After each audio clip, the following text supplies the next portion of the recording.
बिस्मिल्लाहिर्रहमानिर्रहीम। आज की बात में आज हम बात करेंगे, पहले एक सेशन हम कर चुके हैं इज़्ज़त नफ्स पे, सेल्फ़ इस्टीम पे, कि अपनी इज़्ज़त नफ्स की हिफाजत कीजिए या इम्पोर्टेंस ऑफ़ सेल्फ़ इस्टीम के, इज़्ज़त नफ्स की अहमियत क्या है। तो उसका आज दूसरा सेशन करेंगे। कल हमने बात की थी लोक अदब की। एक फ़ोक अदब होता है, एक लोक अदब होता है। लोक अदब हर अपनी ज़बान अपने ख़ित्ते का अलग अलग एक अदब होता है। आज हम बात करेंगे पंजाबी लोक अदब की।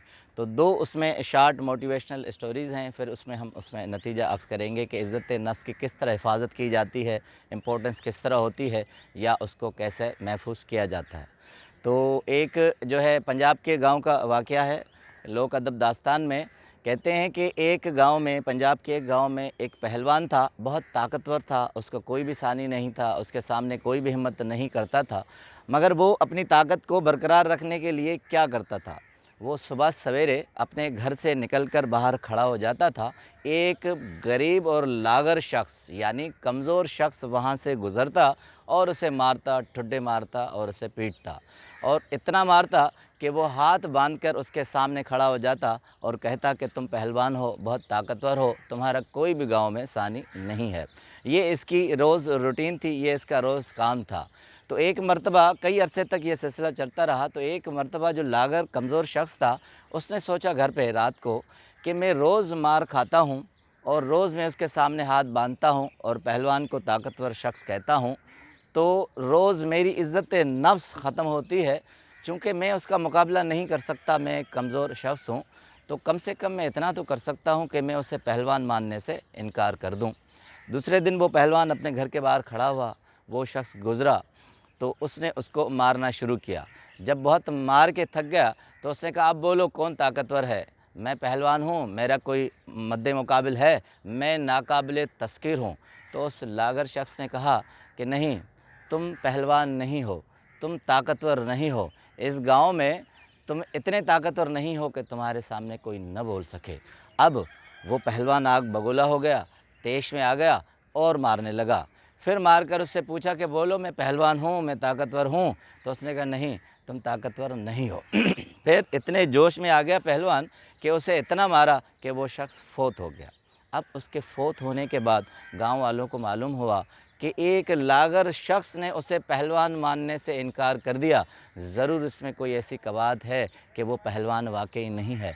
तो गांव के लोगों ने डरना छोड़ दिया और आहिस्ता आहिस्ता ये हो गया कि सारे गांव के अंदर से खौफ निकल गया और वो पहलवान इस सोच में डूबता गया कि शायद मैं पहलवान नहीं हूँ, कि एक कमज़ोर शख्स ने मुझे मानने पे इनकार किया। तो उसका एंड ये है कि वो पहलवान आहिस्ता आहिस्ता सोचते सोचते इसी इसी उदासी और इसी परेशानी में दुनिया से फ़ौत हो गया।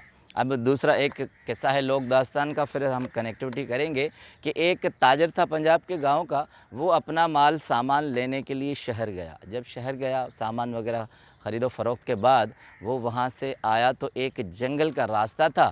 जंगल के रास्ते में थक गया तो एक दरख्त के नीचे सो गया। सोने के बाद जब उठा तो उसने एक अजीब मंज़र देखा। उसने देखा कि दरख्त के ऊपर से एक परिंदा बैठा हुआ है और दूसरा परिंदा चोंच में कुछ लेकर आया है खाने के लिए और उस परिंदे को खिला रहा है। अब ये एक अजीब मंज़र था। उस शख्स ने, ताजर ने, वो मंज़र देखता रहा।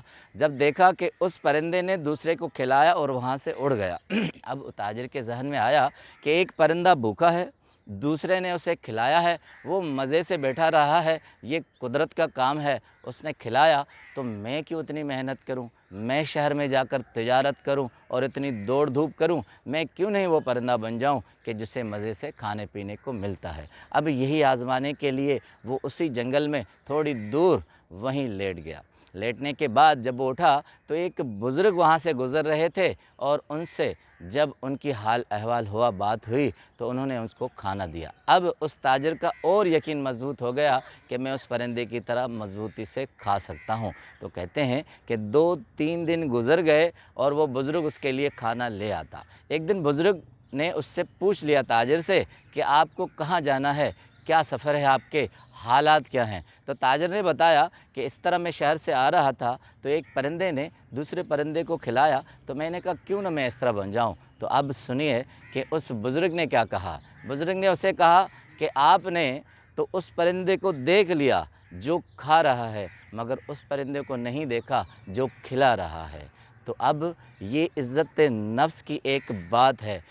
मार्टिन लूथर किंग मिनिस्टर रहे हैं, सिविल राइट्स पे काम किया है। 1968 में 39 ईयर में फोत हुए हैं, अमेरिकन है। उनका एक कॉल बड़ा मशहूर है, कहते हैं कि आपकी पीठ पर कोई भी शख्स नहीं बैठ सकता जब तक आपकी पीठ झुकी हुई न हो। यानी इज़्ज़त नफ्स हमारे अपने हाथ में होती है। जब तक हम पीठ की तरह उसे झुकाएंगे नहीं तो कोई भी हमला नहीं करेगा। अब या तो हम उस कमज़ोर लागर शख्स की तरह हो जाए जो अपनी जान दे दे, मुकाबला न कर सके, मगर अपनी इज़्ज़त नफ्स को कायम रखे और उसके बाद दूसरों के लिए भी एक मिसाल बन जाए। या तो हम उस परिंदे की तरह हो जाए जो बैठ कर खाता है और ताजिर की तरह हो जाता है, या तो हम वो परिंदा बन जाएं जो दूसरों को खिलाता है और दूसरों के लिए मिसाल बन जाता है। इज़्ज़त नफ्स हमारे अंदर मौजूद होती है, हमें उसकी हिफाजत करनी होती है, उसकी मजबूती करनी होती है और अपने आप के लिए मिसाल बनना होता है, दूसरों के लिए मिसाल बनना होता है। तो इसलिए अपनी पीठ को मजबूत रखें और इतना मजबूत रखें कि वो कभी झुके ना और कोई उसके ऊपर बैठे नहीं। आपका बहुत बहुत शुक्रिया।